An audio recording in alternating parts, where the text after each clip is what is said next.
सबको नमस्कार।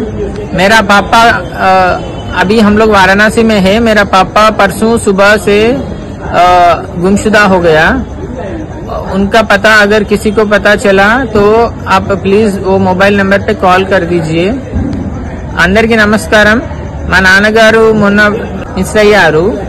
మంచిర్యాల నుంచి వచ్చాము మేము। నాన్నగారి పేరు Devalapalli Rajamogili, son of Devalapalli Venkataiah. Luxa road Varanasi నుంచి మిస్ అయ్యారు।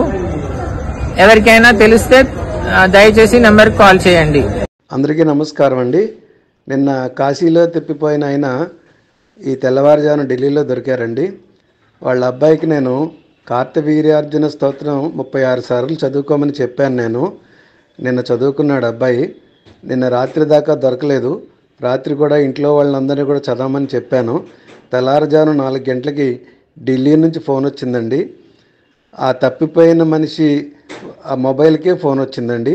ఆ నెంబర్ చెప్పగలిగినట్టున్నారు। అక్కడికి ఫోన్ చేశారు। ఈ అబ్బాయి ఇప్పుడు వెంటనే ఢిల్లీ వెళ్ళాడు వాళ్ళ నాన్నగారిని కలవడానికి। చాలా సంతోషంగా ఉందండి।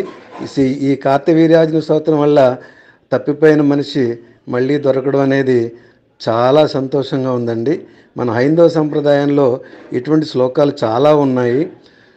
మనం హిందూ మతంలో పుట్టినందుకు చాలా గర్వించాలండి। సర్వే జన సుఖినో భవంతు।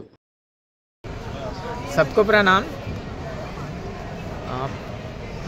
2 दिन पहले जो मेरा पापा खोया था अभी मिल गया है। सबको अपनी सहायता के लिए शुक्रिया।